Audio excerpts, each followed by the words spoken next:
Karunungan ay pinakapangulong bagay. Kaya't kunin mo ang karunungan. Oo, sa lahat mong kukunin ay kunin mo ang unawa. Sa kasaganaan ng puso, nagsasalita ang bibig. At kung ano yung nakakapanagana sa puso, kung galit yung nakakapanagana sa puso, yun din ang makikita mo sa mga kilos nila. Pero kung pagmamahal yung nasa puso, yun din ang makikita mo sa kanila at yun din yung nagre-reflect sa anak nila.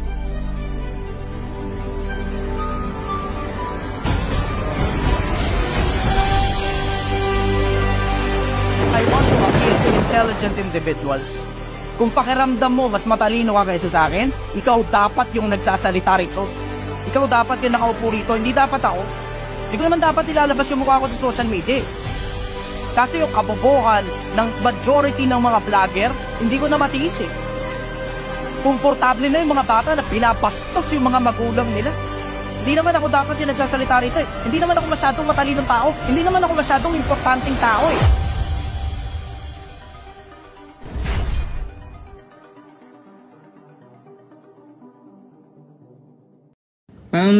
Magpapasalamat lang ako. 'Di ba, pinayuhan mo ako about dun sa tatay kong PWG. Kinausap ko naman masisi na yung tatay ko. Kaya lang naman daw siya pinag-asawa ko nag-aalala lang pala na maiwanan ako sa iba naming kamag-anak na may asawa na. Okay. Medyo naiinggit na doon sa ibang tao sa mga kamag-anak namin na may asawa na. Kung sabi ko naman, hindi ko pa kaya kasing mag-asawa. Sabi niya, nag-aalala lang pala yung tatay ko sa magiging kinabukasan ko. Yun lang naman daw. Galing. Kasi nag-iisa lang lalaki lang ako. Okay. Kaya na-realize ko na din, brother. Galing, ayos. Ang galing nun na-realize mo. Ang galing din nung sinabi ng tatay mo. In fairness sa tatay mo, nagmamalasakit sa'yo.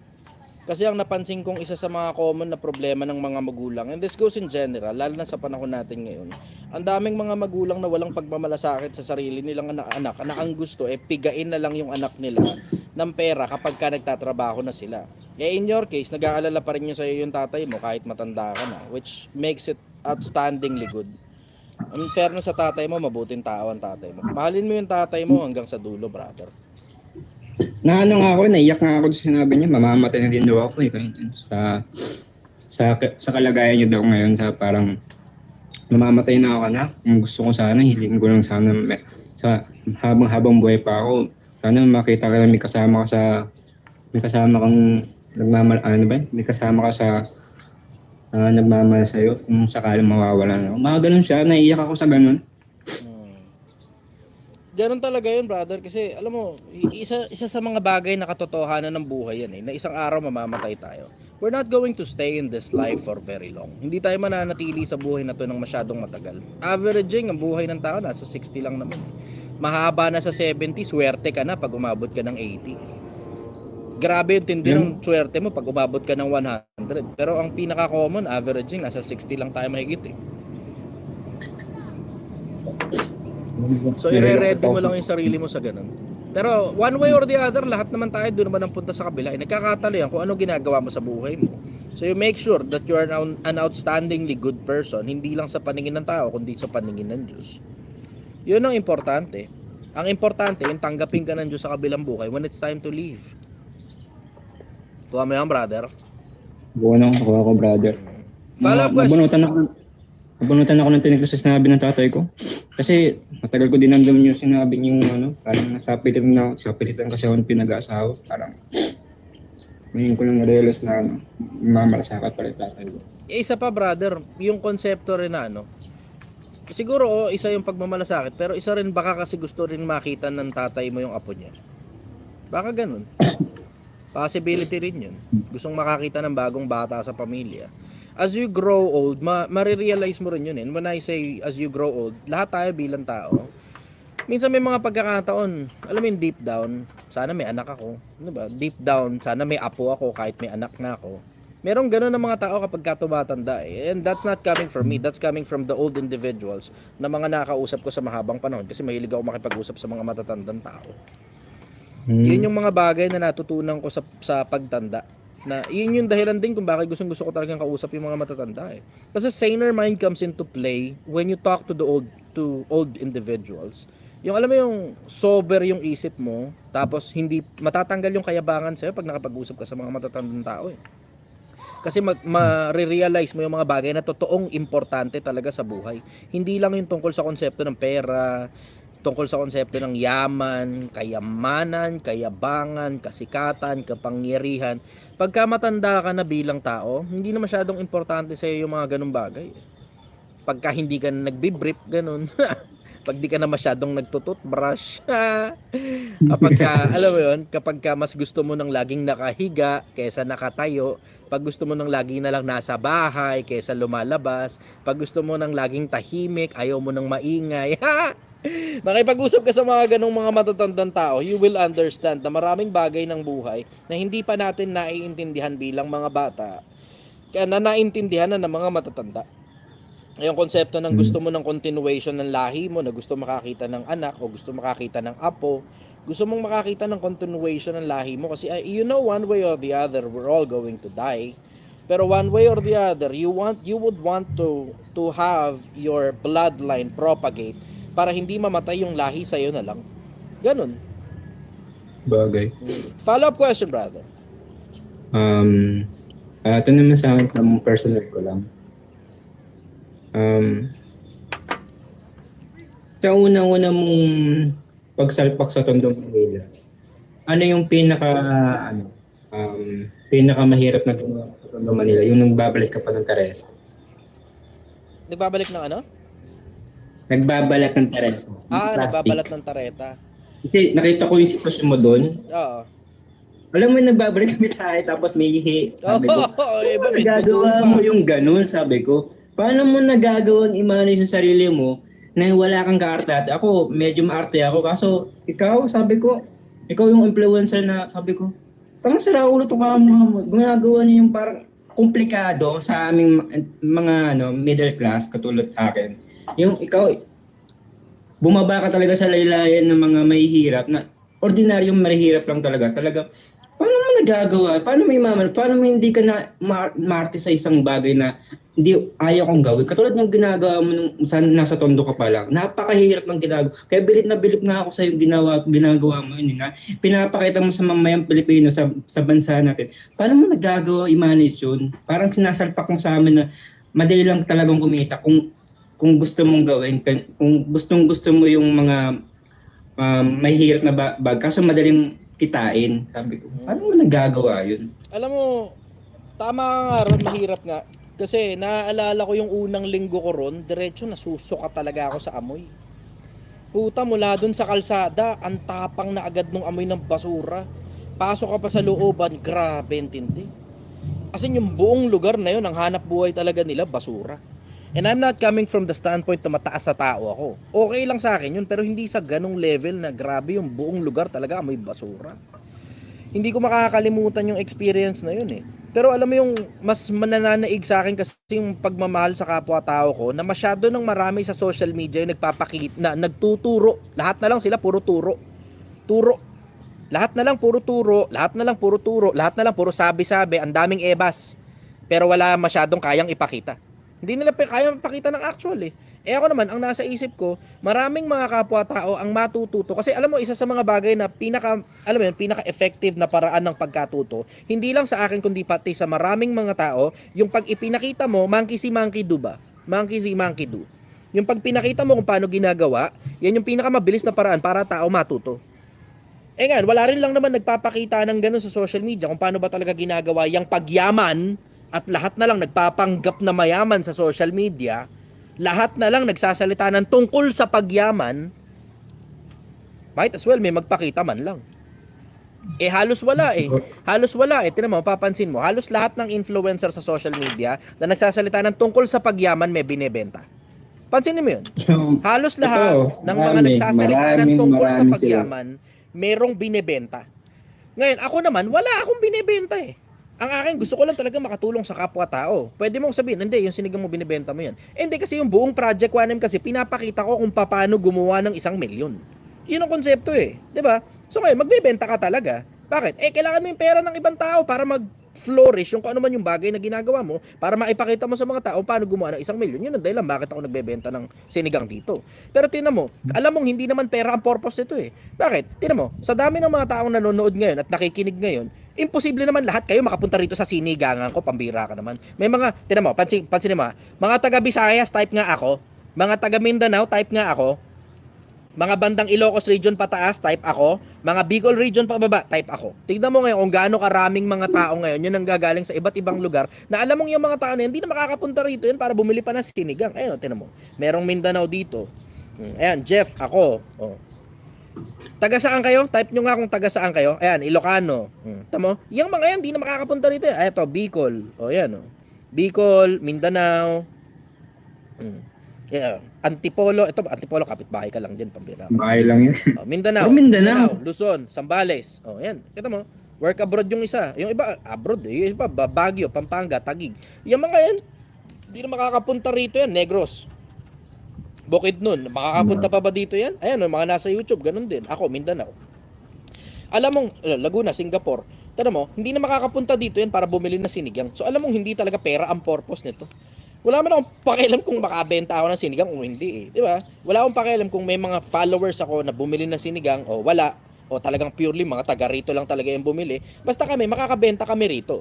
Nagkakatalo na lang yan kung gaano katagal, nakadepende kung gaano karami yung mga taong bibili. Pero it doesn't matter na. Ang bottom line sa akin, simple. Yung konsepto na makatulong ako sa kapwa-tao. Kasi walang nagpapakita kung paano ba ginagawa yung putang inang 1 milyon na yan eh. Tingnan mo, para bang ang konsepto sa Pilipinas, pag milyonaryo ka, napakataas na tao mo na. Eh sa akin, di naman ganun kahirap gumawa ng 1 milyon eh. Gaano ba katagal inaabot yan? Mga 2 taon, mahaba na sa 5 taon, mahaba na sa 8 taon, mahaba na sa 10 taon. Pero at least hindi mula pinanganak ka hanggang mamatay ka. Na gano'n na nangyayari sa maraming Pilipino na nakakapagtaka na may mga tao talaga na putang na talagang, alam mo, pinagsasamantalahan nyo pa yung mga kapwa-tao para maglabas kayo ng mga putang inang mga course ninyo na para bang ang paraan para lang yumaman, mag-business ka. Ano para yumaman? Mag-business ka. Putang ina. Hindi, 4 na quadrant yan, sabi ni Robert Kiyosaki. Merong employment, merong freelancing, merong business, at saka merong investment. Yung 4 na yan, parehas nakakayaman yan pag alam mo ginagawa mo. Pero pag hindi mo alam ang ginagawa mo, madadali ka talaga ng mga gago sa internet na ang paraan lang daw para yumaman, mag-business ka. Hindi yun ang paraan para yumaman ka. Ang paraan para yumaman, talinuhan mo kahit ano pang ginagawa mo sa buhay mo na paraan para kumita ka ng pera, nakakayaman yan. Lalaliman mo lang. Lalaliman mo lang. Karpintero ka, matuto ka ngayon na gumawa ng iba't ibang mga bagay na pwede kang maglilok. Mahal ang bayad sa tagalilok. 'Di ba? Construction worker ka, mag-aral ka ng ibang skill, katulad ng pagmamason o pagle-laying ng tiles. Lampas ka na ngayon ng minimum. Nasa 800, 900 pesos ang bayad sa mason. Pag magaling ka lalo taga-laying ng tiles, yung iba nga 1,000 papabayad eh. Kapag ka nangongontrata ka na, yan, malaki-laki na, kikitain mo dyan. Pero ang sikreto sa pagyaman, nasa palaliman. Wala yan doon sa, puta, alam mo na nga, minimum yung sinesweldo mo, hindi mo pa tinatabaan ng utak mo, hindi ka pa nare-research kung paano ka aalagwa doon sa mismong ginagawa mo, hindi ka gana yan. Kahit mag-business ka pa, hindi mo tinatabaan ang utak mo, kahit mag-business ka pa, yan ang pinakamabilis na paraan, para may konting pera ka, bobo ka, nagpanggap kang negosyante, limas ngayon ang pera mo. Hindi totoo yung sinasabi nilang para yumaman mag-business. Putang ina mo, hindi totoo yun. Hindi totoo yun. Alam mo ang totoo, tabaan mo utak mo dyan sa mismong ginagawa mo, kay empleyado ka, freelancing ka, business yan, no investment, pare-parehas nakakayaman lahat ng mga yan. Hindi totoo yung sinasabi nila sa networking na kapag ang empleyado daw hindi yumayaman. Putang inang kagaguhan yan. Hindi totoong hindi nakakayaman ng pagiging empleyado. Nakakita ka bang piloto mahirap? Meron. Konti. Nakakita ka ba engineer mahirap? Meron. Konti. Nakakita ka ba architect mahirap? Meron. Konti. Pero nakakita ka rin ng mga pilotong mayaman. Nakakita ka rin ng mga abogadong mayaman. Nakakita ka rin ng mga doktor mayaman. Nakakita ka rin ng mga engineer mayaman, architect mayaman. Bakit? Nilaliman nila eh. Kahit pa sabihin mong empleyado, nilaliman eh. Tinabaan ng utak eh. Yun na lang konsepto eh. Simpleng konsepto lang ha. Hindi ka negosyante, pero vice president ka ng kumpanya. Hindi ka negosyante, manager ka. Hindi ko negosyante, supervisor ka. Alam mo nang mas malaki ngayon ang kinikita mo kahit empleyado ka pa. Yung mga gago na nagsasabing hindi daw nakakayaman pagiging empleyado, gago lang yung mga yan. Pinipilit lang kasi talaga nila na pilitin kang hilutin ang utak mo para magpanggap kang negosyante. Yun ngayon ang hanap buhay nila. Ang hanap buhay nila, pagpanggapin kang negosyante sa pangakong yayaman ka na hindi naman totoo. Ako, papakita ko na lang. Actual, papakita ko. So nakita nyo, nag-empleyado ako sa Tondo. Nakita nyo yun, nag-empleyado ako sa Tondo. Tapos pagkatapos nun, nakita nyo rin na nag-freelancing ako nun, nagtitinda ako, mano-mano, ng agahan. Dun sa Tondo, nililibot namin yun. Nililibot namin, iniikot namin yun. Nag-freelancing yun, technically freelancing yun. Wala kang employer, nakadepende sa kung gaano karami yung mabenta mo. O, tapos susunod, nakita nyo na ngayon ang business ngayon. Abangan ninyo yung investment. O ngayon, libot ko ngayon, 4 na quadrant. Alam nyo ngayon, nakakausad ng buhay. Alam nyo, nakakausad ng buhay. Yung 4 na quadrant na yun na sinasabi ni Robert Kiyosaki. Tamo? Hindi totoo yung panloloko ng kapwa-taong ginagawa ng mga networker na sinasabi nilang hindi daw nakakayaman ng pagiging empleyado. Hindi totoo yun. Tinan mo. Sasabihin, yung ikang mga teacher nyo, mayaman ba ika at may business ba? Tangina mong bobo mo lang kasi. Hindi kaya ta nakapasok sa business school na yung mga professor sa business school, may mga negosyo yung mga yun. Tapos ito pa pinakamalupit, yung mga business school na yun, mismong yung may-ari nun negosyante, ano ka? Yung nga mismong eskwelahan ang negosyo niya. Huwag naman sabihin sa akin, tangina napakatatanga naman ng mga gagon to. Yung ba ikang mga teacher nyo may business? Putang ina, sarap sapakin ng mukha. Tangina mga hayop na to. Manloloko ng kapwa-tao yung mga gago na yan sa akin, simple lang. Papakita ko na lang sa inyo kung paano. Ang gagawin mo, Pilipinas, sumabay ka na. Ganun na yan. Ganun lang yun Sasabayan mo na lang. O ngayon, ang gagawin mo, yung 3 pillars ng Project 1M, tatalinuhan mo, tatabaan mo utak mo ng gusto, research mo ng gusto yung bagay na ginagawa mo. Tatrabahuhin mo ng husto. Tapos pagkatapos ng pag-iipunan mo ng husto. Hindi na importante kung talino yan, at parehas yung applicable yan dun. Credibility yan, applicable yan dun. Opera yan, applicable pa rin yung 3 na yun. 3 pillars ng Project 1M. See? O sa akin, matuto ka na lang. Hindi mo na ngayon kailangan para sign up ka pa sa course ko. Wala akong binibentang course. Sign up ka sa kung anumang putang ina. Wala akong binibenta. Ayan, bumili ka sinigang ko. Kung makakarating ka rito. Pero kung di ka makakarating dito, walang delivery to. Ano ka? Walang delivery to. Hindi ako magdi-deliver sa bahay mo. Bahala ka sa buhay mo, pumunta ka rito. Ganun lang yun. Ganun kasimple yun. Para hindi masyadong mabilis kasi minsan masarap yung mabagal Follow-up question, brother. Actually, hindi na wala na akong tanong, yun na lang. Kaso, ito lang sabihin ko lang sa iyo, brother. Ito na lang. Meron akong natutunan sa iyo na malaking pakinabang sa akin. Yung sinabi mo na kung magpapayaman ka, bawasan mo yung luho mo, taasan mo yung sahod mo. Na-ano ko yun, na-active ko yun. Na-achieve ko talaga yun. Good, congratulations sa'yo, brother. Alam mo, hindi naman ganun kakomplikado pagyaman Ito, pagyaman, ito. So, ito yung kinikita mo, ito yung ginagastos mo. Itong pagitan, ang tawag dito, ipon. So, ipon ka, 2, 3 buwan, 4 na buwan, ipon ka. Habang nag-iipon ka, ang pagkakagastusan mo lang na malaki, dapat pagkakakitaan din. Yung pagkakagastusan mo, dapat pagkakakitaan. So, gumastos ka ngayon para sa pagkakakitaan din. So, meron kang employment o kung ano man ang ginagawa mo, o pinalaki mo lang yung hanap buhay mo, dinagdagan mo ngayon ang taba ng utak mo para lalo kang kumita, lalaki ngayon yung pagitan nun. Ito na ngayon yung ipon mo. Ito yung kinikita mo, ito yung gastos mo. Hindi ka pa rin maluho, gaya pa rin ng dati. Nasa baba mo lang yung gastos mo. Lampas na sa ulo ngayon yung kita mo. Ito yan yun. Ito may gano'n. Invento ko lang, nakikita ko yung sumutsura ko rin. Yung nga lang kasi, tapos, gastos ka uli para sa pagkakakitaan uli. Lalaki ngayon yung pagitan. Pag lumaki ngayon yung pagitan, dahil lumalaki na ngayon ang ipon mo, pero yung gastos mo, ganun pa rin. Tapos, tapos, para sa sarili to ito kapricho, luho to, dito lang. Tapos, lalaki pa ulit. Tignan mo, pag lumaki yan, makakabili ka bahay, makakabili ka kotse. Travel, kung gusto mo.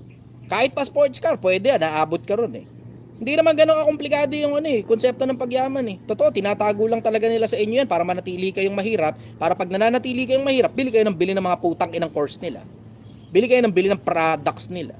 Bili kayo ng kung ano naman putang inang trip nila na ibenta sa inyo kasi utu-uto ka at nagpapauto ka sa kanila kasi nga nang uuto lang sila. Para Para kumita ng pera. Puro pera lang naman yan eh. Diretsahan lang, pera lang yan. Pera lang yan. Gaya nga ng sinasabi ng mga basher ko, pera lang yan. Ayan, tingnan mo, yun ang nangyayari sa kanila. Follow-up question, brother. Magpapasalamat na naman, brother. Maraming salamat. Sana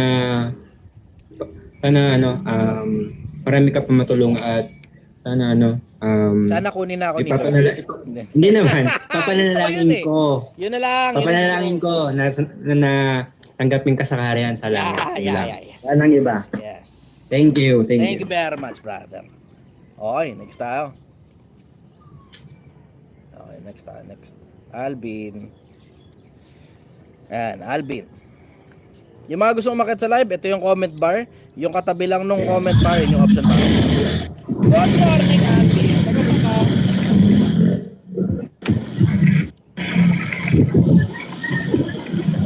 Mukha daw malamig dito. O, malamig talaga rito. Ito yung comment bar, ito yung option. Yung katabi lang nun, yun yung option para umakyat sa live. Alvin, nandiyan ka ba? Napasok na yata sa trabaho si Alvin. Napasok na sa trabaho ang Alvin. Okay, next tayo. Biglang dumami ngayon yung mga gustong umakyat sa live.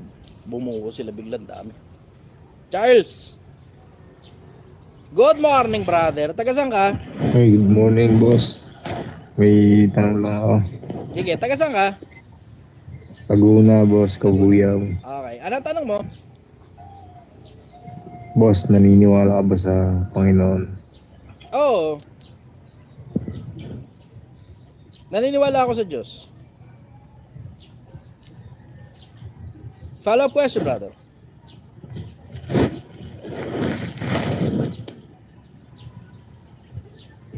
Follow-up question, brother. Boss, anong suggest mo sa mga batang magsisimula mag-business? Anong dapat nila unahin? Mag-aral muna. Tigilan yung kaka-business. Diretsan, mag-aral muna, tigilan yung kaka-business. Kasi sabi mo, bakit tigilan yung kaka-business? Syempre nakaka-istorbo sa pag-aaral. Bakit hindi pwedeng pagsabayin? Ba't hindi pwedeng mag-aral ka muna? Tapos pag natapos mo yung pag-aaral mo, tsaka ngayon magpanggap na negosyante hanggang mamatay ka? Hindi nyo napansin ang haba ng buhay.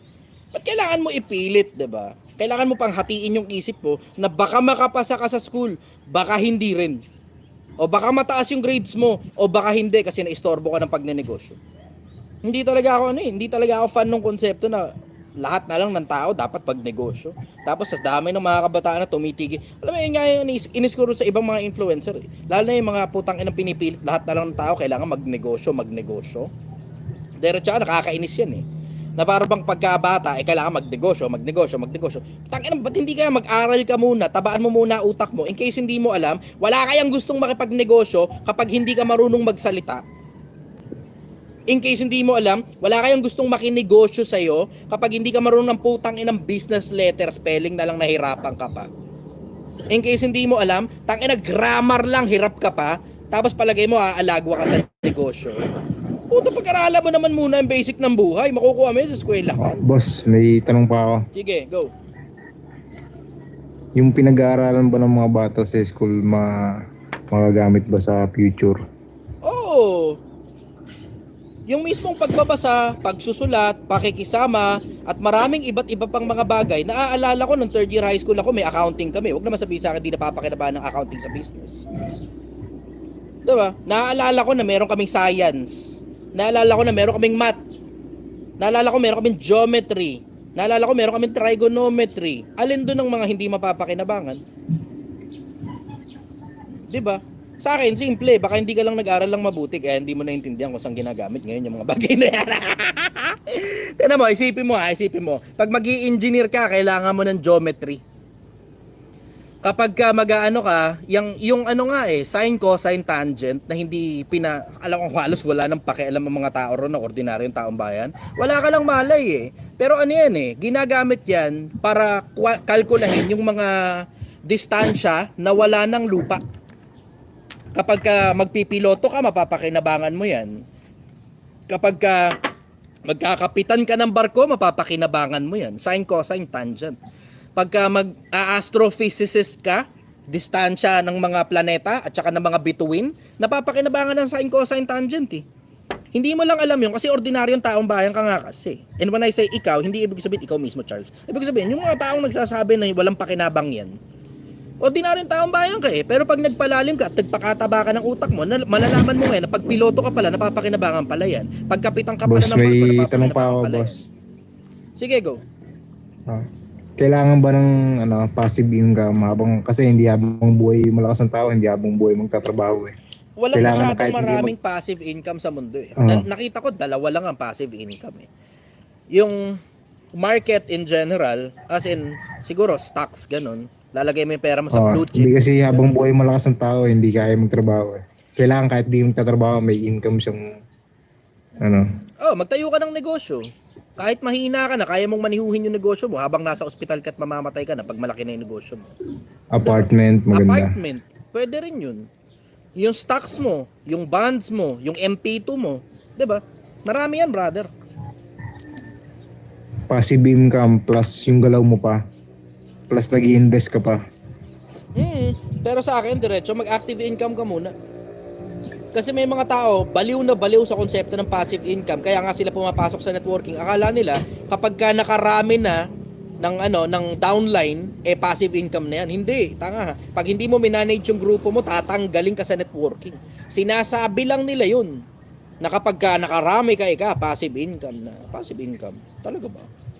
Kasi yung mga nakausap kong networker, tinanggal sila nung hindi na sila kumikilos eh. Ayaw na silang pa-payoutin.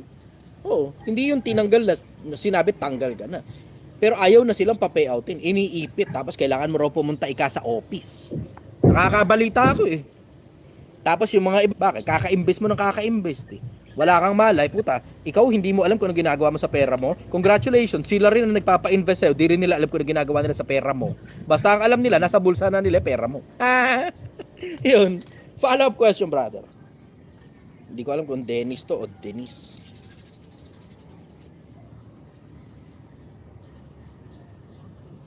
Good morning, Dennis. Dennis. Good morning, bossing. Lalaki. Okay, taga saan ka, brother? Bossing, kasi yung kapatid ko, ano na siya, 5 years na po siyang call center agent. Based sa nursing, ayaw mong apply sa mga ospital. Hindi siya pumapasa sa mga board. Ano problema? Ano ba dapat kailangan niyang gawin para ma-pursue niya yung sa course niya? Hindi ko alam kung anong gusto niya mangyari sa buhay niya. Kasi wala naman hindi ko kilala yung kapatid mo eh. Siguro kung yung kapatid mo yung tumawag, baka meron akong magagawa para sa kanya. Pero dahil ikaw yung tumawag, hindi ko kilala yung kapatid mo, ang ibig sabihin ko ron, baka naman kasi nag-enjoy na siya sa pagko-call center. Kasi malaki rin naman ang kita sa call center, wala namang masama sa pagko-call center eh. Wala akong nakikita masama ron eh. Kung hindi niya man ma-apply kung ano man yung pinagtapusan niya, baka hindi niya gusto kaya hindi niya maipasa. Isa yun, baka hindi niya gusto kaya hindi niya maipasa. O baka talagang hindi niya lang talaga kaya. O baka kaya niya pero hindi niya talaga pinagtsatsagaan kaya lagi siyang bumabagsak. Hindi ko alam kung ano talaga eksakto kung anong problema eh. Diretsahan, hindi yan yung something madadaan mo sa galingan mo. Hindi mo madadaan sa ganun yan, brother. Eh. Hindi lahat ng bagay nadadaan sa ganun. Kasi wala naman tayo mali. Baka for all we know, ikaw pinipilit mong resolbahin yung problema niya. Tapos siya naman pala, walang problema kasi gusto niya pala yung pagko-call center niya. Malay mo, baka may jowa siya doon. Hindi mo naman alam yung brother. Yan ang sagot ko ron. Tungkol doon sa kapatid mo, hindi ko alam kung ano problema eksakto ng kapatid mo. Kasi uungkatin mo yung problemahan talaga tungkol dyan eh. Akala mo lang siguro baka demotivated lang siya. Minsan hindi talaga siya demotivated. Minsan gusto na talaga niya yung mismong buhay na meron siya. Hindi ko alam. Diretso. Follow up question, brother. Kasi ang gusto niya rin niya, bossing, mag-business. O, kita mo, Magtayo ng- sabi ko sa'yo, hindi niya talaga gusto yung pagna-nursing eh. Di ba, tama ako. Hindi niya talaga gusto yun, ang gusto niya iba eh. Di ba, ganun lang yun eh. Mahirap namang ipilit yung isang bagay sa isang tao na hindi naman niya talaga gusto yung bagay na ipinipilit natin sa kanya. Baka ikaw lang kami gusto na mag-nursing siya, ang dahilan kasi malaki kinikita. Minsan hindi naman talaga sa pera nakatingin lang yung mga tao eh. Minsan yung interest din nila importante. Na okay, sige, empleyado ka ngayon, ano naman ang masama ron?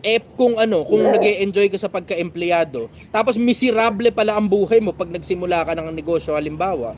O ano naman ang masama ron kung gusto mong magnegosyo, na empleyado ka ngayon, tapos magta-transition ka papunta sa pagnenegosyo kasi hindi mo na talaga matiis ang employment mo. Wala akong nakikitang problema ron eh. Unless na lang kung hindi siya maka-transition, tapos ang gusto niya pala talaga, diretso pagnenegosyo, tapos alam niya na eksakto kung anong industriya gusto niyang pasukin, yan baka makatulong ako ng konti dyan. Pero ang problema ko kasi, hindi naman yung kapatid mo yung kausap ko eh.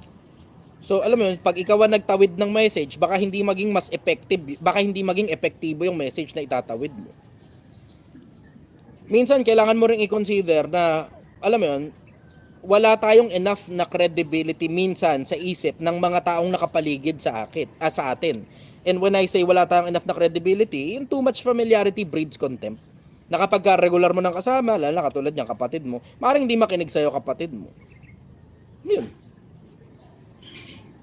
Ang suggestion ko, papag-ipunin mo. Ayan, kung alimbawa, gusto mo makatulong sa kanya at gusto niya mag-business, mag-ipon siya ng pera para yung patsi-patsi na pera na halagang 5,000 pwede siyang magsimula ng kahit na ano pagkatapos ng working hours niya o bago magsimula ang working hours niya. Ngayon, pagka kumikita na siya ng maganda doon, then makaka-transition na siya mula sa pag-i-empleyado papunta sa pagnenegosyo. Yun ang suggestion ko ron. Yun, pwede mong itawid yun, simple yun. Follow-up question, brother. Bossing, yun lang po. Maraming salamat. Thank you very much, brother. Okay, next tayo.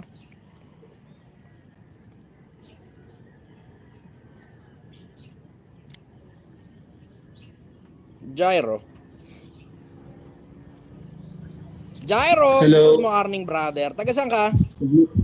Quezon City po, Sir Chester. Quezon City. Okay, ano tanong mo, brother? Yung tanong ko po is more on philosophical. Like, bakit pa po natin kailangan mahirapan yumaman or mahirapan mag-ipon, mahirapan sa buhay kung at the end naman po, mamamatay naman tayo lahat, di ba? Parehas yan ang konseptong bakit pa natin binubuksan yung ilaw kung papatayin din naman natin pag umaga na. Bakit pa tayo kumakain kung magugutom din naman? Hindi ang purpose ng buhay mamatay. Hindi ganun ang purpose ng buhay. It's just part of life. Pero meron tayong greater purpose. Merong umaalis sa katawan kapag tapos na yung panahon natin dito. Ang tawag dun sa umaalis sa katawan, buhay. Kung yung buhay na yon kasama yung experiences and everything else in between, hindi ako sigurado. Pero sabi ng Newton's third law of power, third law of energy, kung di ako nagkakamali, energy cannot be destroyed. It just transmutates from one form to another.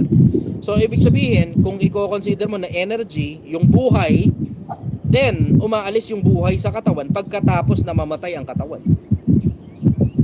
Ngayon, kung ano yung continuation nun, possibility sa kabila yun. Kung meron mang kabilang buhay, malaki posibilidad nun dahil may umaalis sa tao. Ang tawag buhay. Saan ngayon pumupunta yung buhay na yun? Hindi ko alam. Pero ako, I would rather pagandaan ko yung kabilang buhay. Bakit? Kasi merong kabilang buhay. At malaki possibility nun, brother. Malaki ang possibility ng kabilang buhay. Isipin mo, ang sabi ng mga scientifico, MIT, Massachusetts Institute of Technology, na meron daw 50% chance na simulation lang itong buhay na to. Then, if there's that 50% chance na simulation lang itong buhay na to, malaki ang possibility na baka pagdating sa kabila, yun na pala yung pagkagising mo. Yun ang hindi kinoconsider ng mga tao tingnan mo. Hindi mo masasabing galing sa evolution yung konsensya na meron sa tao. Hindi galing sa evolution yan. Bakit? Tingnan mo, ang evolution from one form to another. Pero yung consciousness, saan galing? Ang daming bagay na mahirap ipaliwanag sa evolution eh. Yung pagka-evolution, okay, sige, good, ayos. So nag-evolve yung mga bagay-bagay. Yung mga may buhay. Pero yung konsepto lang na saan galing ang buhay, hindi masagot ng mga scientifico yan eh. Kahit ng mga evolutionist. Saan galing ang buhay? Hindi ko alam. Pero dun sa loob ng buhay, ang daming components. Gusto mo philosophical? Ito, ang daming components sa loob ng buhay. Isa dyan, konsensya. Tapos meron pang isa pa. Hindi yung konsensya na nakikipag-usap sa'yo ng tama at mali ha. Meron kang kausap. Sa loob mo mismo may kausap ka. Sino yung kausap mo? Sarili mo rin. Pero naipapaliwanag ba ng siyensya kung ano pinagkahiwalay ng konsensya at saka yung kausap mo sa loob ng utak mo kapag may kaaway ka, tapos yung kausap mo na yun may gustong gawing hindi maganda na labag sa konsensya mo. So ang dami ngayong factors to consider na nasa loob din ng katawan natin. Isipin mo yung konsepto na sa dami ng factors na nasa loob ng katawan natin, there's consciousness, there's feelings, merong nakikipag-usap sa loob mo na hindi parte na ng konsensya, kasi yung parte na yun ng pagkatao mo, gustong gumawa ng hindi maganda sa kapwa-tao mo eh. Lalo na kapag kakaaway mo, meron kang kadebate sa loob ng utak mo, sa loob ng katawan mo, na nakikipag-usap sa'yo na sapakin kaya kita. Hindi, wag. Bakit? Masama yan. Diba? Merong ganun eh. Merong ganun sa loob ng katawan ng tao eh. Alam mo yung ang daming component sa loob ng katawan ng tao na there's also sanity. Tapos, meron pang, yung utak ng tao, merong calculation kung hindi nyo napapansin. Kalkulado mo yung ang tawag nila muscle memory. And when I say utak, ang ibig ko sabihin doon, yung memorya. May memorya ang tao. Tapos hindi lang yan dito. May memorya. Bawat muscle sa katawan ng tao may memorya. Muscle memory sa mga basketball player, alam nila yan. Yung memory na pag binato mo bola, alam ng kamay mo kung hanggang gaano kalayo ang mararating ng bola na yun. Alam sa mga basketball player na magagaling, alam nila kung shoot ba yan o hindi. Doon pa lang sa pitik pa lang, pakiramdam nila parang may mali sa pitik ko. Na alam na kagad nila kung di shoot yun. Pero merong mga pitik na alam mo kagad, shoot kagad yun. Kaya nga tumatalikod na yung iba, tapos naglalakad na parang tangina panalo na kami. Ganun yung dating eh. Di ba? So ang daming mga bagay sa pagkatao natin na alam mong hindi talaga nagme-make sense unless you make sense out of it. So I do not think na hanggang dito lang tong buhay na to.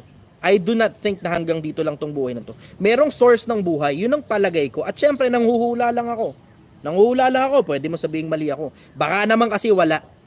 Baka walang source ng buhay, baka tsamba lang yan. Pero, napapansin mo sa tsamba, hindi ka makagawa ng life out of lifeless objects. Tingnan mo, itong pirasong basag na baso na to, may basag na baso rito eh. Itong isang pirasong basag na baso na to, kahit gaano pa katagal ang palipasin mo, hindi ka makakagawa ng buhay galing sa basag na baso. Hindi ka makakakuha ng buhay dyan. Yung buhay nanggagaling din sa buhay din, inihahawa niya. Minsan nga, di na kailangan ng lalaki at babae. Yung mga single-celled plants and organisms, kusa na lang sila nagdi-divide para maging dalawa. Pero may buhay din yung isa na dinivide niya sa sarili niya. Ganon din yung cell sa katawan ng mga tao. Mapapansin mo, yung mga cell sa katawan ng tao, kusang nagdi-divide. Pagka hindi na nga nila kayang mag-divide, yung ang tawag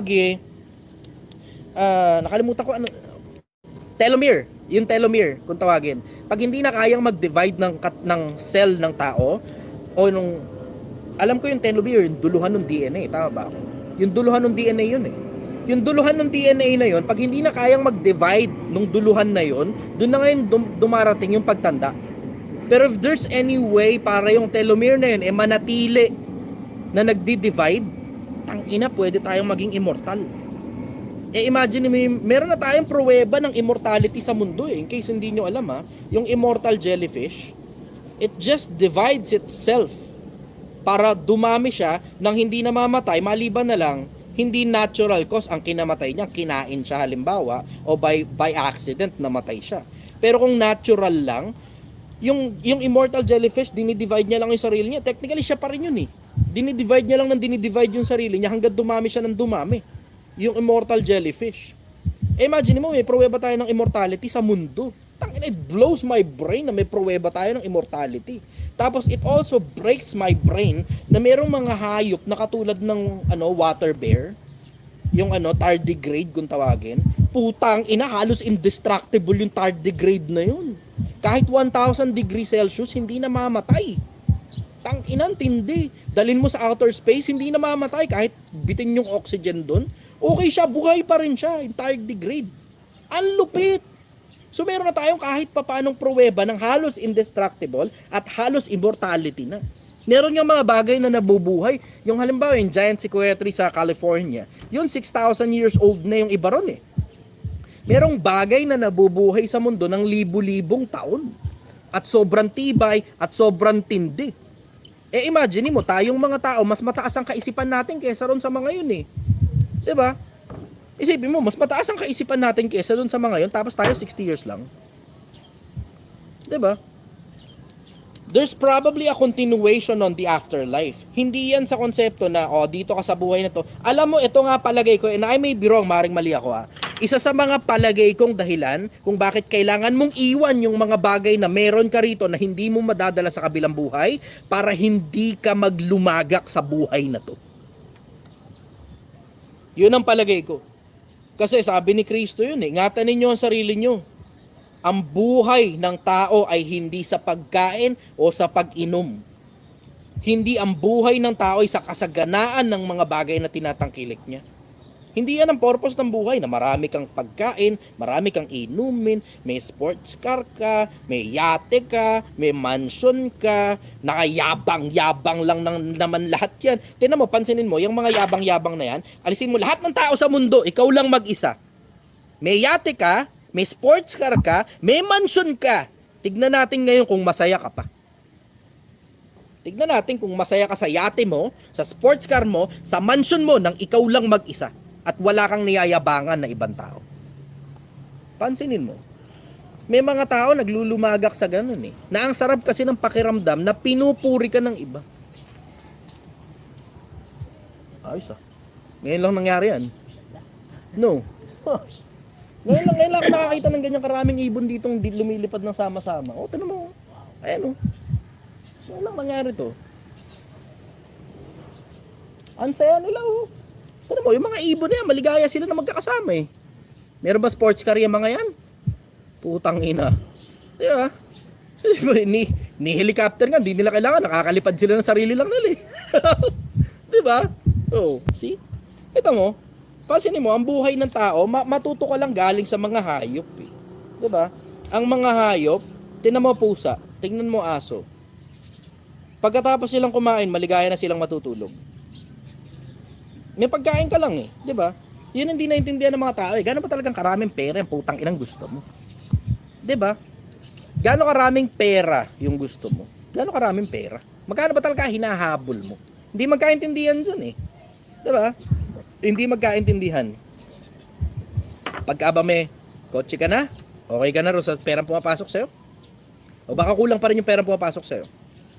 Pag may bahay ka na ba, okay ka na? Pag may big bike ka ba, okay ka na? Pag may 2 big bike ka, okay ka na? Pag may 3 big bike ka, okay ka na? Pag may 1 sports car ka, okay ka na? Pag 5 na sports car mo, ayos ka na? Pag 5 na mansion mo, okay ka na? Pag may yate ka na, okay ka na ba? O baka kulang pa rin? O baka pag may helicopter ka na, okay ka na? O baka kulang pa rin, gusto mo pa rin ng Bugatti? O baka 3 Bugatti gusto mo? O baka gusto mo 1 dealership ng Bugatti? O baka 10 dealership ng Bugatti? O baka 1 dealership ng yate? O baka 10 dealership ng yate? Gaano ba talaga karaming pera hinahabol mo? Hindi magkaintindihan dyan sa konsepto na yun Diba?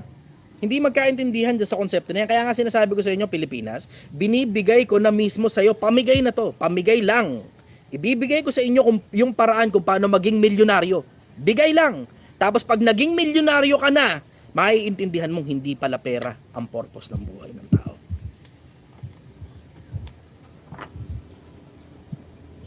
Yan ang hindi naiintindihan ng mga tao Maraming mga tao, silaw na silaw sa kayamanan. Silaw na silaw. Po-promote ng sugal, po-promote ng putang inang politikong alam mo namang kaya ka binayaran kasi babawiin niya rin yung pera pag nahalal siya. Putang ina. Po-promote ng mga putang inang siraulong influencer, yung mga putang inang siraulong mga putang inang mga kursong mga putang inang ang gusto lang manatili ka sa buhay na to para pilitin kang gumawa ng sobrang daming pera na sinisilaw ka sa mga bagay na alam mong putang inang mabubulok din naman sa lupa na kasama mo pagpatay ka na.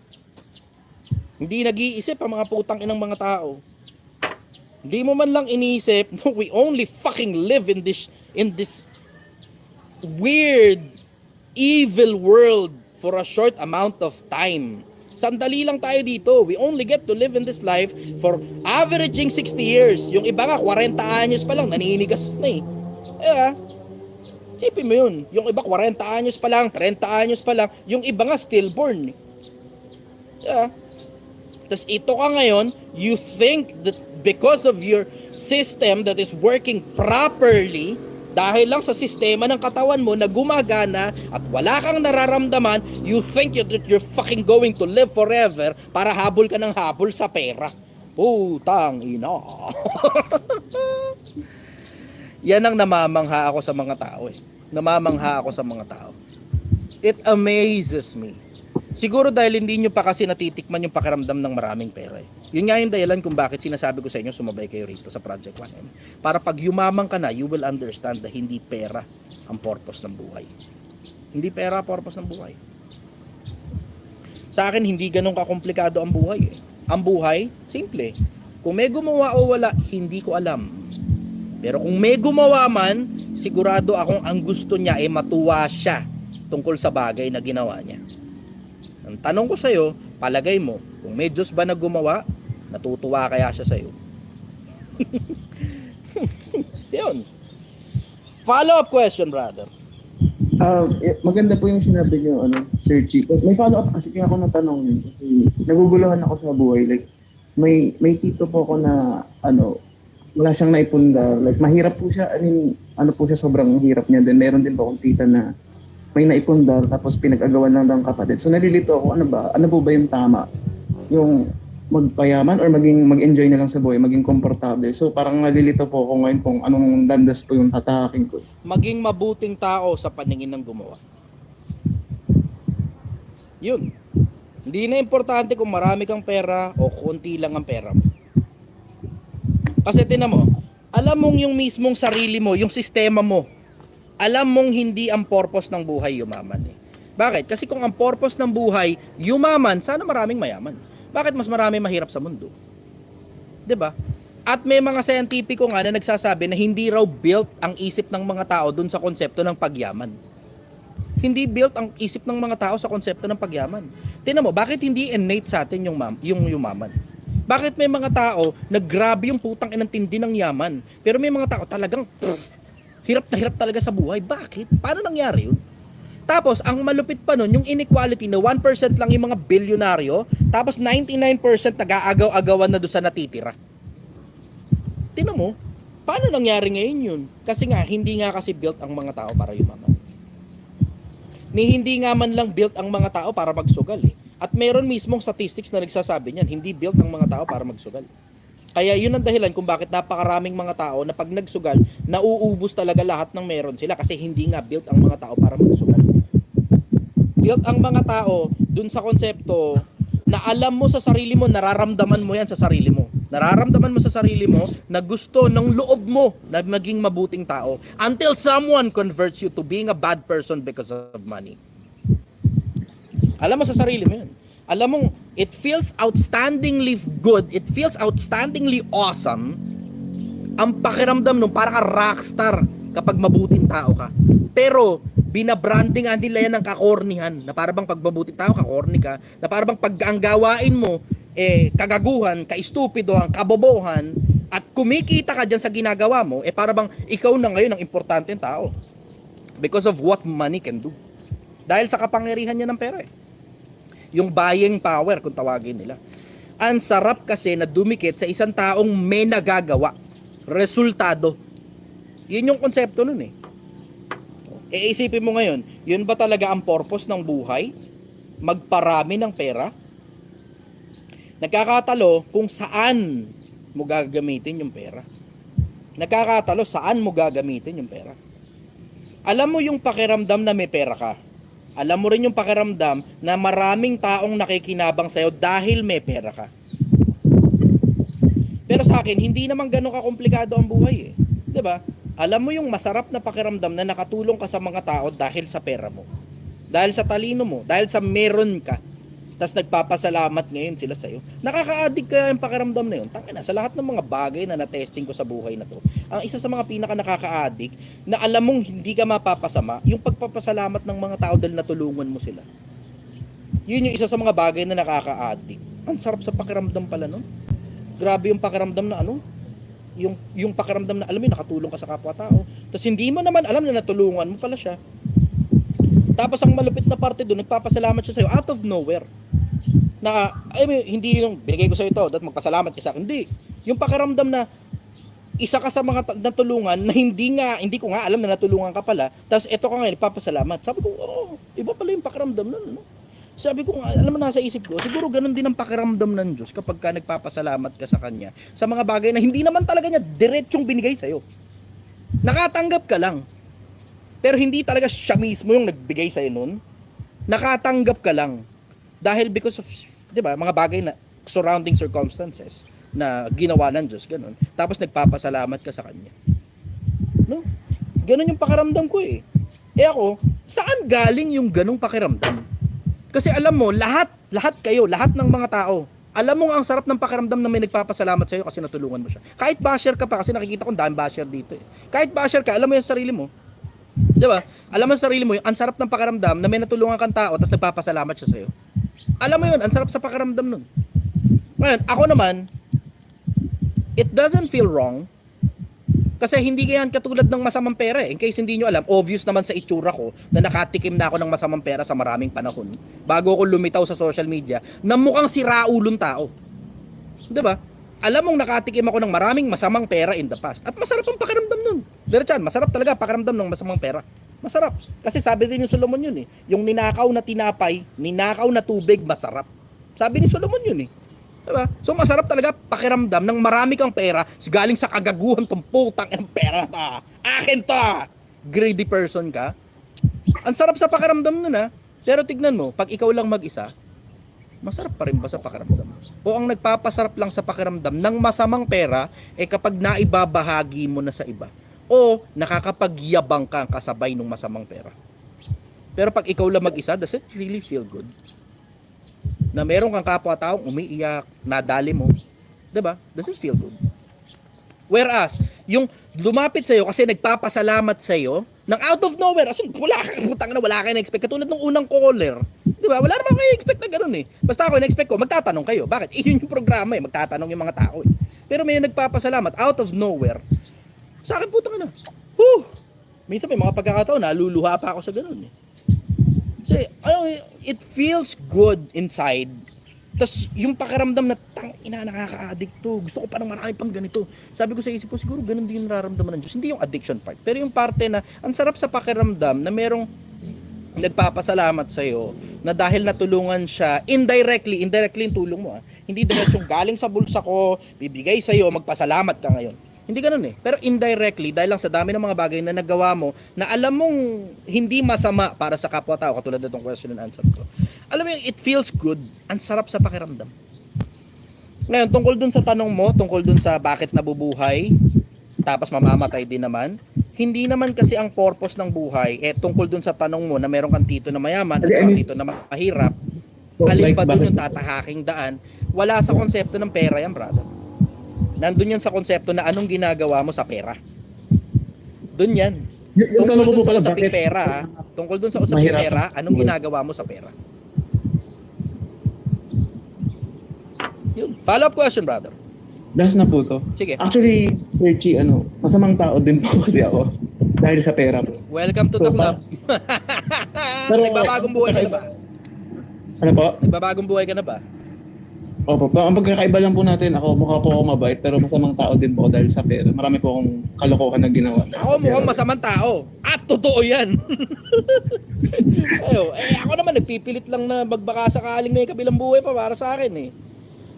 Ako naman nagpipilit lang, nagbabaka sakali lang. Pinipilit kong magbagong buhay kasi ang pakiramdam sa akin it feels very plastic. Diretso ang pakiramdam sa akin ng pagbabagong buhay. Ang plastic ko. Pero you have to present a certain level of hypocrisy pansamantala na nagbabagong buhay ka na para makakuha ka ng bagong cycle Tapos yung bagong cycle na yun na ngayon magiging katotohanan sa'yo kapag na-familiarize mo na yung sarili mo dun sa bagay na yun. So ang pakiramdam ko sa sarili ko, sometime in the past, ipokrito. Tangina Chester, babagong buhay ka. Putang ina Chester, totoo ba yan? Ganun ba? Hindi, putang ina, natartado ko rin yung sarili ko minsan eh. Ako rin mismo, natartado ko yung sarili ko minsan pag kinakausap ko yung sarili ko. When I look at the mirror, tangina Chester, yung itsura mo, putang ina. Totoo ba talagang magbabagong buhay ka na? Tangina Chester, hindi ka nagyoyosi. Tangina, tinan mo mukha ang gago, naglalaway ka ngayon. Natartado ko yung sarili ko sa ganun eh.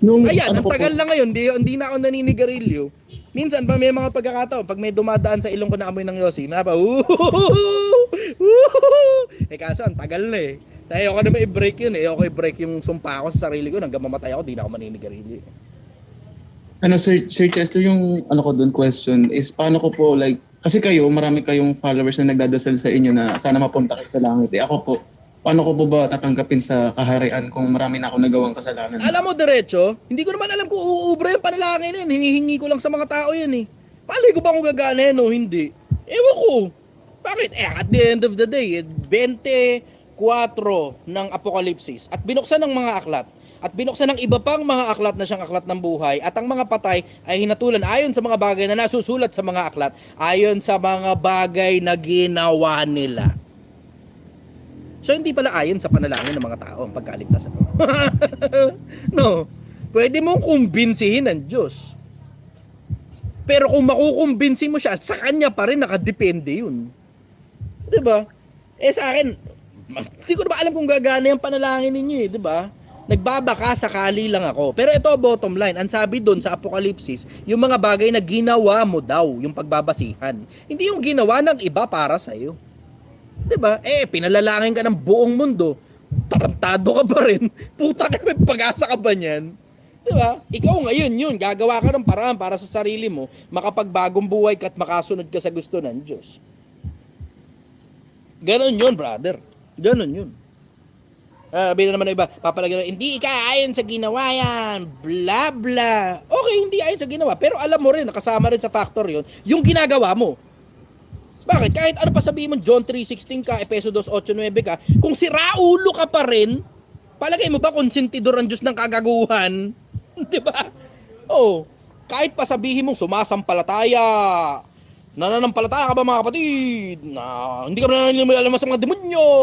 Putang ina mo. Pag si Raulo ka pa rin, walang amount ng pananampalataya ang makakapagligtas sa'yo pag si Raulo ka at ayaw kang tanggapin ng Diyos sa langit. Ganon kasimple yun. Kahit nananampalataya ka pa, nananampalataya ka nga, tapos yung pananampalataya mo, walang gawa. Anong pakinabang ngayon sa'yo ng pananampalataya mo na walang gawa? Diba? Parang ngayon yung nagsasabi ng, I love you dear. Tapos pag talikod, babaero ka palang, hayop ka. Di ba putang ina mo? Diba? Basic principles yun eh. Yung konsepto na, ang sabi sa Biblia, kung papaanong ang katawan na hiwalay sa espiritu ay patay, gayon din naman ang pananampalataya na hiwalay sa mga gawa ay patay. So therefore, gagawa ka pa rin. Yun, gagawa ka ng paraan para hindi ka na maging tarantado. Ganun. Ayun. Yun mismo. Follow-up question, brother. Ayun lang po, magbabagong buhay na din po. Yan. Kinikilig ako.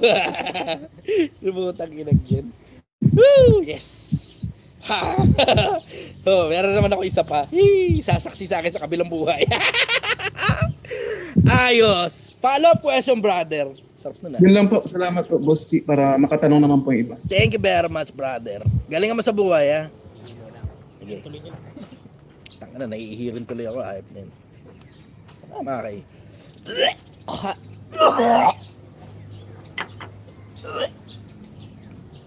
Acid. Sarap. Harap ng buhay. Iihina ako kanina pa ako. Dali, mabilisan to ha. Mag-aakit mo na ang bago. Kwensya na. Kwensya na, sandali lang ha. Akit kita.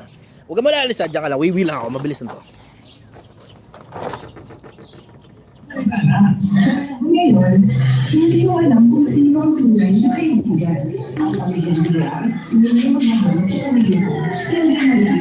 Si Clemente Villar, nagkato sa Senado, may mga sakit sa bayan, mga mahihirap ang buhay. Kay Clemente Villar, kalahan ko, may magandang bukas na parating.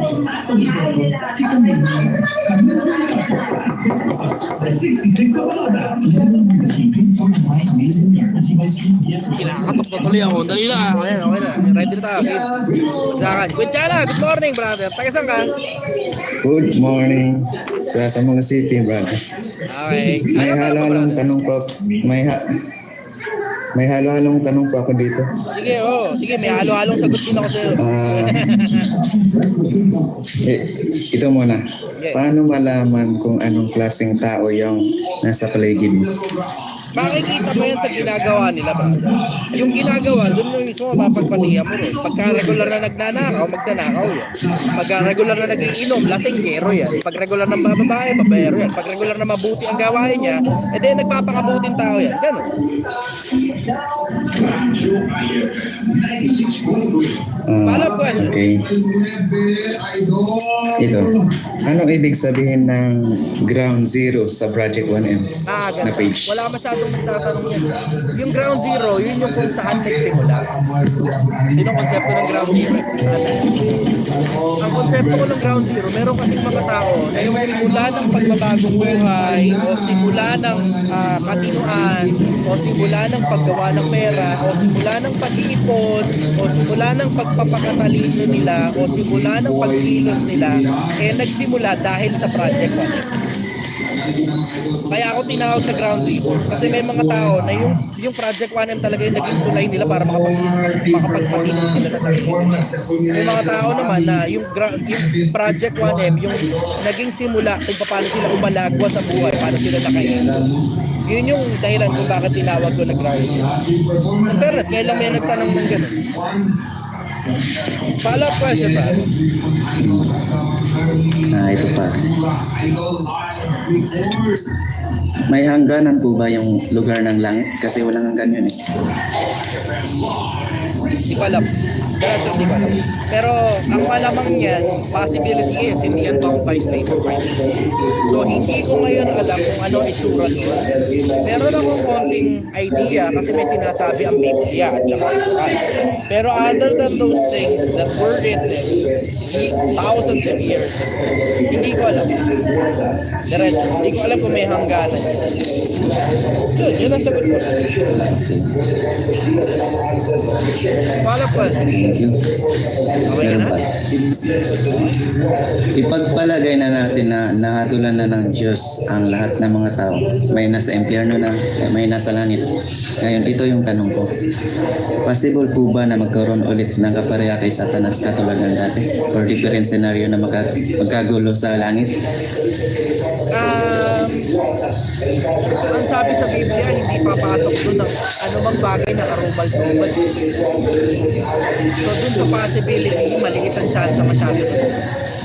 Kasi ikaw ang Diyos, papabayaan mo ba mangyari ulit yun? Sakit sa ulo nung nangyari yun eh. Ikaw ang Diyos, hahayaan mo bang maulit yun? Kung hahayaan ng Diyos yun o hindi, ipagpapasa Diyos ko na lang yun. Yun ang sagot ko ron. Follow-up question na.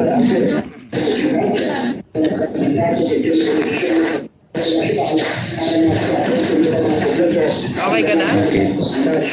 Nasaan po yung actually tanong to mga pastor eh. Nasaan po ang Diyos nung hindi pa ginawa ang langit at ang lupa? Nasa lupa. Biblia tinatanong mo nasa lupa. Nasa Kapitulo 8 ng Kawikaan. Nagagalak na lagi sa kanyang tinatahanan na lupa. Ang Diyos meron ng sariling lugar niya bago pa ginawa yung langit at lupa ng tao. Kasi yung langit at saka lupa ng tao, ito yan, nandito yan sa mundo eh. Yung immediate atmosphere, tinatawag na unang langit. Tapos ito ngayon, yung lupa, ito yung lupa natin. Pero meron siyang sarili niyang lugar doon sa walang hanggan. Meron siyang sariling lugar sa walang hanggan. Ang tawag doon lupa.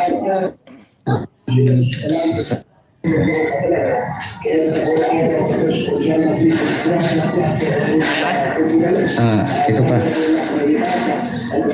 Sa Isaiah 2:22, layuan ninyo ang tao na ang hinga ay nasa kanyang mga balas ng ilong sapagat sa ano pahalagan siya. Hindi ko sasagutin yan. Naitanong na sa akin ng maraming that verse needs an interpretation. Hindi ko sasagutin yan. Kasi hindi ako sumasagot ng may interpretation. Mahirap eh. We can only talk about possibilities. Ito po, Pero in tungkol- that case, ito na mahirap lang. kasi yung isang piraso na yan. Kasi kailangan mo na interpretation. Tungkol sa sarili mo. Yeah, okay.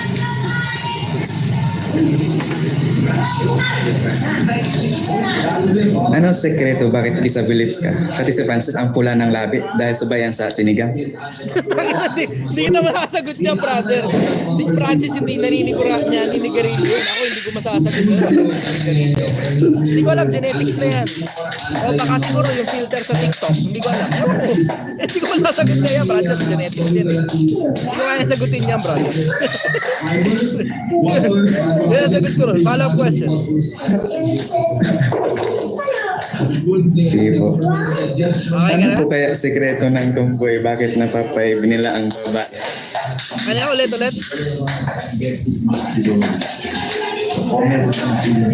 Ano po kaya sekreto ng mga tomboy? Bakit napapaibig nila ang babae?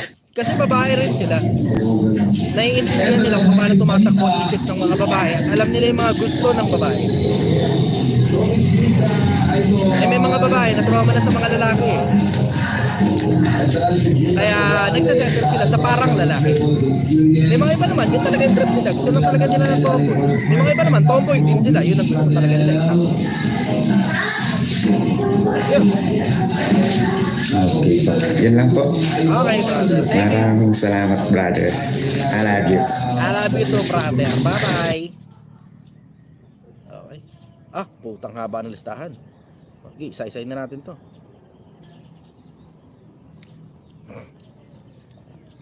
Nieva. Yan yung pag mas matigas pa sa nieva. Nielo. Nieva, good morning. Taga saan ka?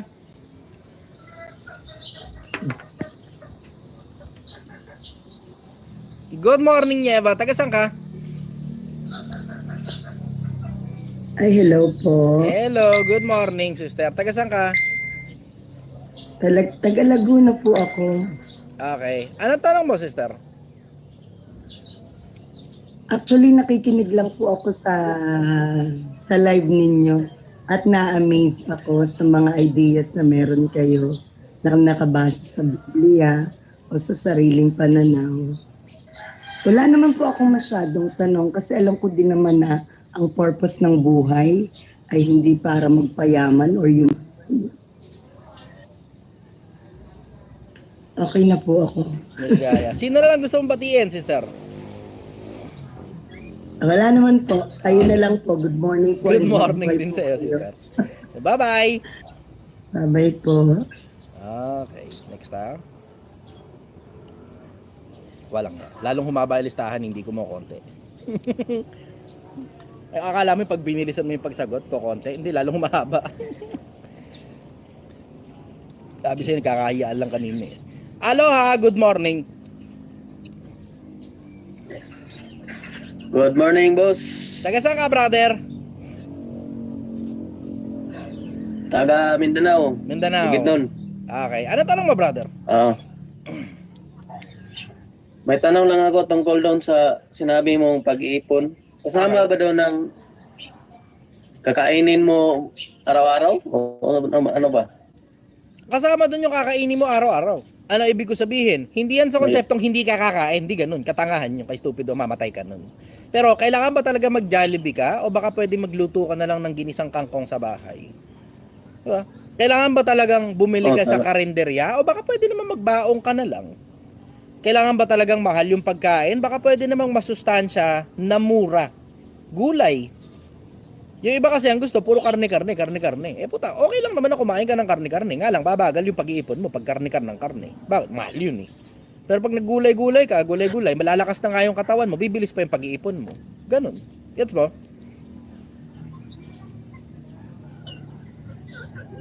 Kuha mo? Okay, boss. Follow-up question, brother. Yung sa tingin mo, boss, yung 48 power of law, Anong masasabi mo doon? Anong ibahagi mo doon? Okay naman, kung gusto mong ma-promote sa trabaho, pwede mong basahin yun.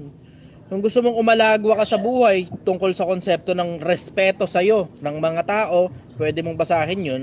At maraming iba't iba pang mga bagay na matututunan ka ron tungkol sa kapangyarihan. Ganun ko lang muna gustong brandingan. Kasi malaki talaga pakinabang ng libro na yun eh. Pero yun yung immediate na pakinabang sa'yo pagkatapos mong basahin yun. Yun, follow-up question, brother.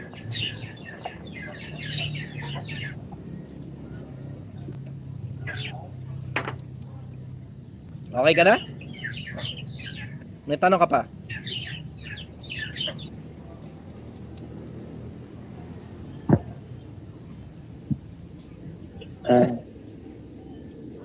Okay ka na? May tanong ka pa?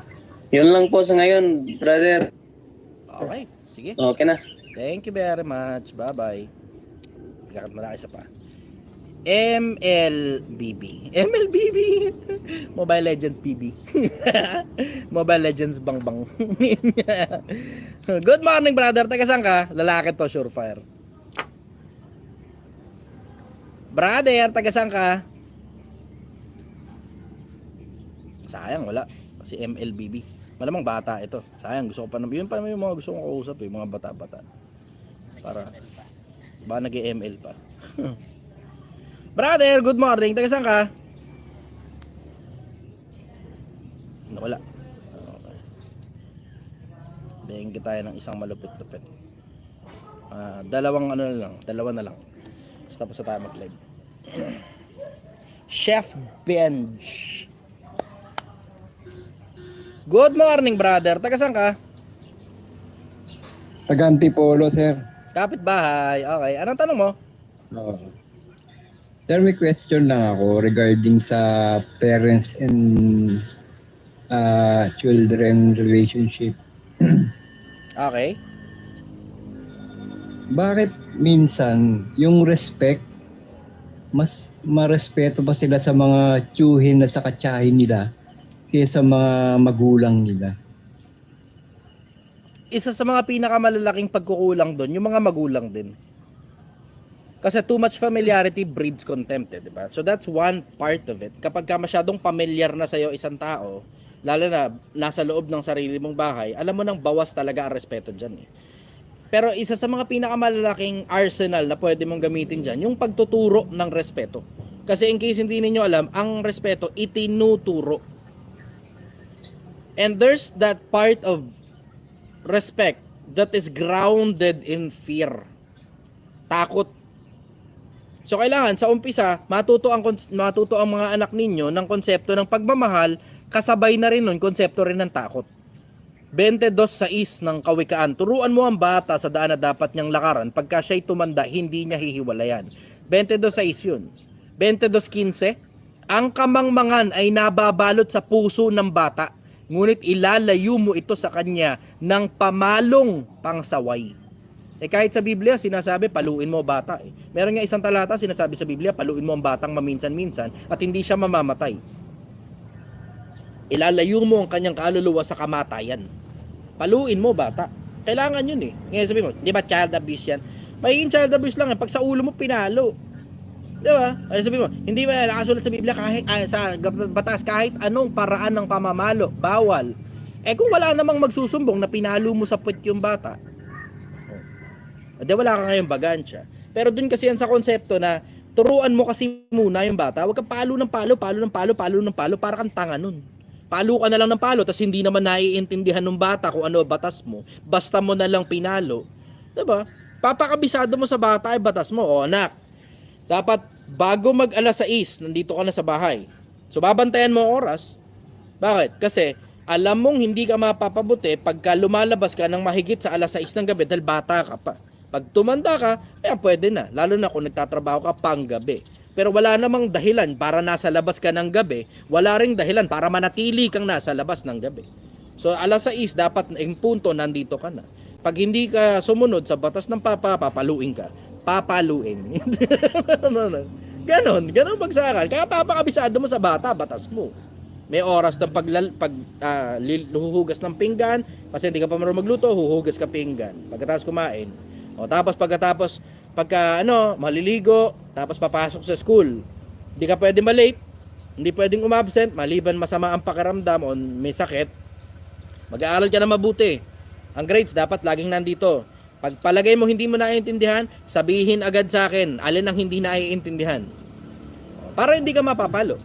Mga basic na prinsipyo. So pagka may darating na bisita, wag nakikialam sa usapan ng mga matatanda. Bakit? Gugulo.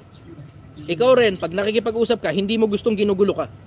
Ganon, mga basic na prinsipyo, brother. Yung mga ganon, papakabisado mo ngayon sa anak mo lahat ng mga batas mo na yun. O ngayon, nakabisado na ng anak mo. O ngayon, anak, kabisado mo na ang batas ng papa. Alam mo na, papaluin ka kapag hindi ka sumunod sa batas ng papa. So yun, tawag sa akin papa. So yun, ganon. Follow-up question, brother. Ay, brother, nung time na yun, nag-guide ko naman sila ng maganda. Kaso ngayon kasi hiwalay na kami nung nanay niya. Parang mas close sila dun sa side ng nanay niya kaysa sa akin. Ano ba, ina-expect ko, nandun siya sa nanay niya eh. Pero, kumbaga ba, sinusuportahan ko naman sila, lalo yung mga nag-aaral ng financially. Hindi madadaan sa pera-pera yan, hindi naiintindihan ng bata yun. Yun nga ang nasa isip ko na... Expect mo na talaga na sa hiwalayan, pag minor de edad, mananatili sa nanay yan. At expect mo na rin at the same time, lalasunin ng nanay ang utak ng bata para gawing weapon against you. Yan ang disadvantage pag hindi ka ngayon namili ng babaeng matino.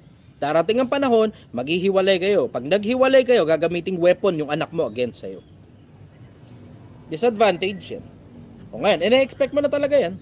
Magtataka ka pa kung bakit nagkaganon. Magtanong ka sa maraming single father na ang mga anak ay nasa mga nanay. Laging ganyan na nangyayari. Laging ganyan na nangyayari. Ngayon sabihin mo, sinusustentuhan mo naman. Hindi sapat ang pera para dyan, brother. Ang nakasulat sa Biblia, turuan mo ang bata. Ang problema, malalayo sa'yo ngayon yung bata. Hindi ka ngayon makakapagturo sa bata ng pagmamahal sa'yo. Maliban na lang, swerte ka kung yung nanay tinuturuan yung bata ng pagmamahal sa tatay niya kahit hiwalay kayong dalawa. Swerte ka ron, tsamba mo na lang yun pag nagkaganon. Pero ang malamang na mangyayari talaga dyan at ang i-expect mo na talaga dyan, you set your expectation na pag nag-anak ka sa isang babae at naghiwalay kayo, gagamitin ngayong arsenal, gagamitin bala ng kanyon, ng nanay, yung anak nyo. Brainwash talaga yan hanggang sa ma-brain rot yung bata tapos galit sa'yo kahit wala ka naman atraso sa bata at ang atraso nandun sa inyong dalawang mag-asawa. Expect mo na yan, brother. Siguro, doon yan sa konseptong nagkamali ka ng pili ng babae. O doon din yan sa konsepto na baka ikaw mismo yung mali sa pamimili ng babae. Yun mismo. Yun ang sagot ko. Follow-up question, brother.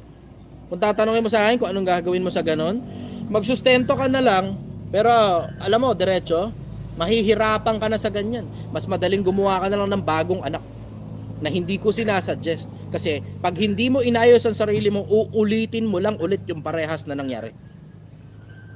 So kung mag-aasawa ka man, you damn make sure hindi kayo maghihiwalay ng putang inang bagong makakasama mo sa buhay. Lalo na kung plano mong mag-anak doon sa bago. Kasi mauulit lang ulit yan. History repeats itself. Yun, sigurado ko sa'yo, brother. Follow-up question. Wala na nga po akong balak din magkaroon ng partner. Ang talagang kinasasamahan ng loob ko, pero nakalimutan ko na po yun. Yeah. Yung kinasal yung panganay ko na hindi ako naimbitahan. Tapos nagpabinyag yung isang anak ko na babae na hindi na rin ako inimbitahan. Parang ganun po yung nangyari. In other terms, hindi ka na parte ng buhay nila. Dapat tanggapin mo na yun. Nabuhay na sila nang wala ka eh. Nagsusustento ka, problema mo na ngayon yan. Kahit magsustento ka pa.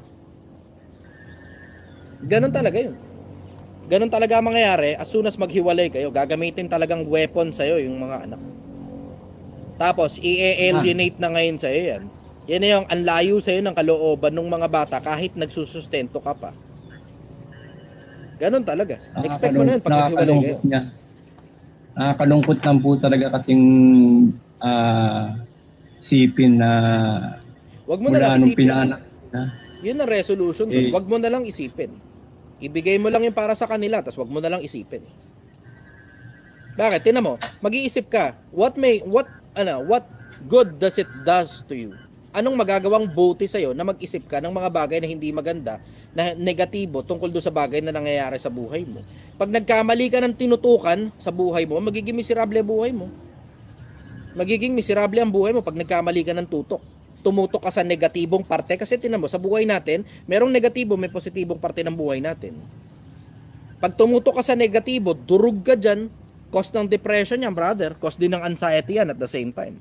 Wala kang choice, tututok ka na lang sa mga positibo, yung isang parteng negatibong parte ng buhay mo, isasara mo na lang sa isip mo yan, hindi ang ibig sabihin kalimutan mo sila. Pero ang ibig sabihin, wag mo na lang damdamin. Welcome kang makaramdam, wag mo na lang damdamin. Wala ka naman choice eh. Di ba? Kung meron sanang ibang option, you would have taken that other option. Pero pinili ninyong dalawa na maghiwalay. Yan ngayon, you're suffering the repercussion of both of your actions and possibly the wrong choices that you did in the past. Yun. Yan nga yung dahilan kung bakit diretso. Kung bakit hindi talaga advisable na naghihiwalay ang nanay at saka ang tatay. Lagi nga magsasuffer ng consequence niyan yung kung sino man, yung mga bata obviously, pero kung sino man yung wala sa poder niya, yung mga anak. Laging yun ang suffering ng consequence niyan. Hindi suggested yan. Kaya nga yung dahilan kung bakit sinasabi ko sa inyo, lalo na sa mga kabataan, sa mga wala pang anak, huwag kang mag-aasawa na ang dahilan mo dahil masaya. Huwag kang mag-aasawa na ang dahilan mo ng pag-aasawa dahil lang sa libog. Bakit? Yung pag-aasawa na ang dahilan masaya, lumilipas yan. Yung kilig-kilig, lumilipas yan. Yung libog, tignan natin kung libog ka pa rin sa asawa mo paglipas ng 5 taon, 10 taon, malalaki na mga anak ninyo. Tignan natin kung libog ka pa rin sa asawa mo. Lumilipas yan. Supposed to be, ang pinakamagandang dahilan kung bakit ka mag-aasawa, dahil gusto mo nang gumawa ng pamilya. Yan ang magandang dahilan kung bakit ka mag-aasawa. Gusto mong mag-anak, lahat ng talino mo ipapasa mo sa anak mo, yung mga pera mo o natutunan mo sa buhay at maraming iba't iba pang mga bagay ipapasa mo ngayon sa anak mo. Yan ang magandang dahilan para mag-anak. Para sa lahi mo, para magtuloy yung lahi mo. Yan ang magandang dahilan para mag-anak. Isa lang sa mga magagandang dahilan niya, maraming iba't ibang dahilan. Pero hindi ko sinasuggest na ang dahilan kung bakit ka mag-anak dahil lang kinikilig ka. Dahil magpapamilya ka, mag-aasawa ka, o mag-aanak ka dahil lang kinikilig ka ro sa lalaki o doon sa babae. Yang kilig, lumilipas yan. Lumilipas yan. Supposed to be, ang dapat na nararamdaman ninyo sa isa't isa, pinipili nyo pa rin sila. Hindi na importante, pinipili mo pa rin siya, hindi na importante kung kinikilig ka pa, o hindi na importante kung masaya pa o hindi na. Hindi na importante kung nandun pa yung mga dati ninyong nararamdaman o parang namatay na, pinipili mo pa rin siya at yun para sa akin yung totoong pag-ibig. Yun ang totoong pag-ibig. Pag hindi na maganda, hindi na pogi, hindi na mabango, hindi na masaya, punong-puno na ng responsibilidad, pero pinipili mo pa rin siya. Yun, para sa akin yung totoong pag-ibig. Thank you, brother. Thank you very much, Salamat. brother. Thank you po. Bye-bye. Next time. Last na. Jean Ray. Kikiligin talaga pag nagutom. Sabi ng comment. Okay.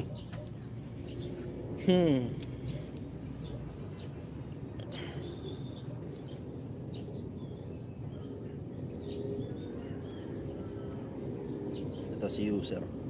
Wala tong si Jean Ray sayang. Ito user. Good morning, brother. Taga saan ka? Good morning, brother. Taga saan ka? Taytay. Taytay, kapitbahay. Ano tanong mo? Galing na din ako dyan ng nakaraan. Ayos. Okay. Ano tanong mo, brother? Ang tanong ko lang, di ba sobrang nung konsepto na naniniwala ka na may outer space tapos naniniwala ka din sa Bible dahil may firmament na ginawa yung Diyos. Nasa taas ng firmament tubig lang, walang outer space.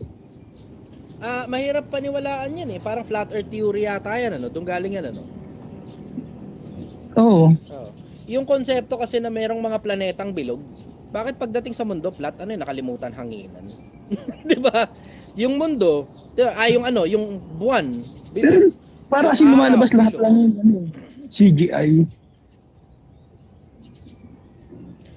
Merong possibility yan. Alam mo, hindi ko iaalis, merong possibility CGI talaga. Bakit? Kasi mismo ang MIT nga yung nagsasabi, 50% chance. Itong buong buhay natin, simulation. Hindi lang yung firmament na yan, pati buong buhay natin, simulation. 50% Tsaka nga chance.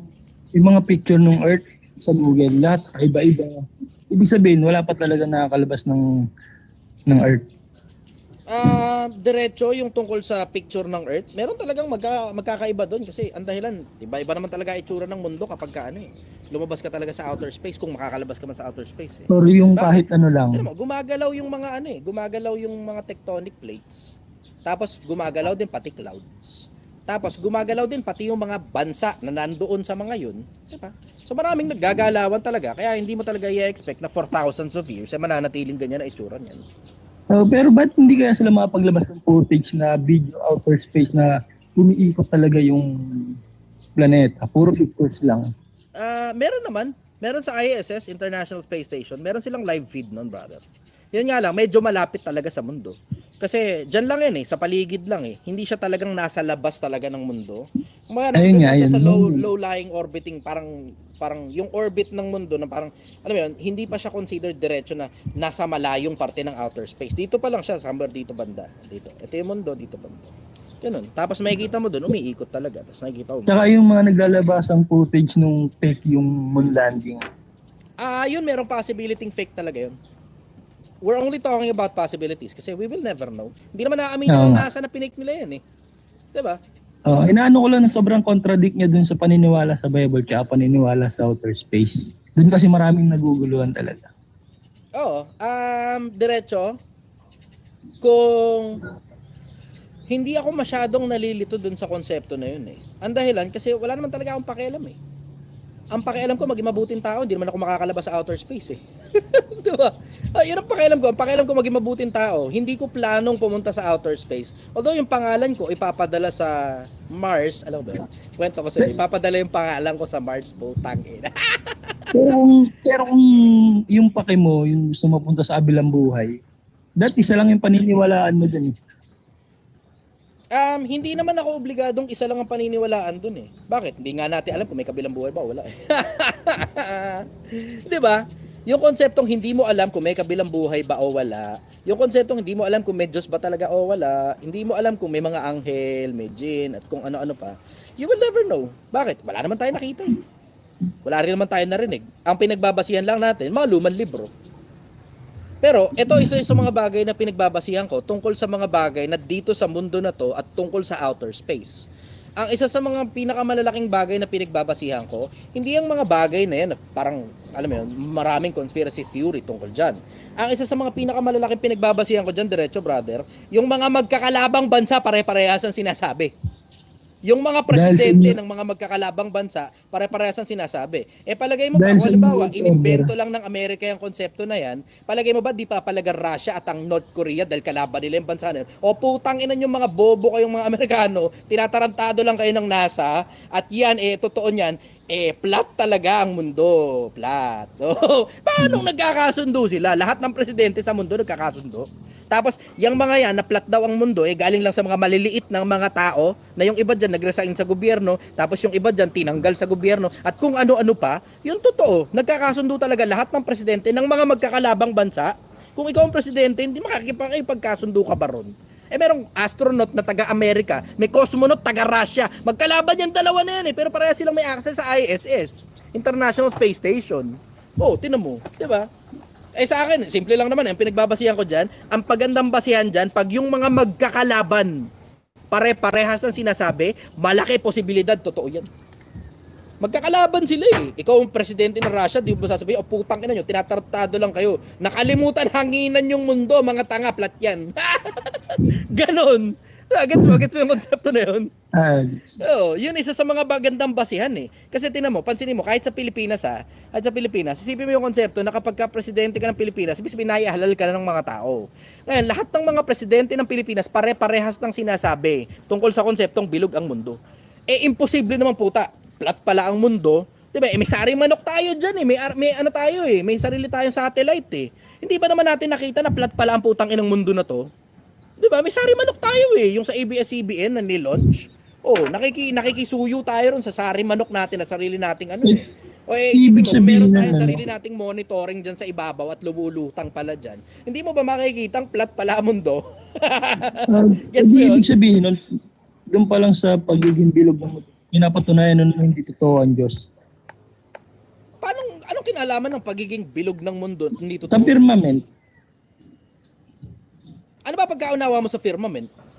walang makakalabas. Pag ano siya, Pag firmament, walang makakalabas? Saan mo nakuha yun? hinati niya yung tubig yung nasa taas ng firmament. Tama naman. Hindi naman mali, di ba? Meron diyang out. Kaya nga nakikita mo, umuulan. Saan ba galing yung tubig na yun? Sa ilalim ng lupa. Umulan galing sa ibabaw. O tama naman, yung tubig sa... Hindi mo kailangan ibigay yung pera mo sa kung sino mang po ng Poncio Pilato na sinasabing payayamanin ka niya. Walang ganon. Ang totoo, ikaw na hinihingan nila ng barya ang dahilan kung bakit sila yumayaman. Huwag kayong sa Pilipinas para maniwala na pag mas buka, pag mas wala kang natapos, mas malayo mararating mo sa buhay. Kaya mga p***in ang nagsasabi, diskarte na lang daw, huwag na daw ikaw kumuha ng diploma ng mga social media influencer. Pa!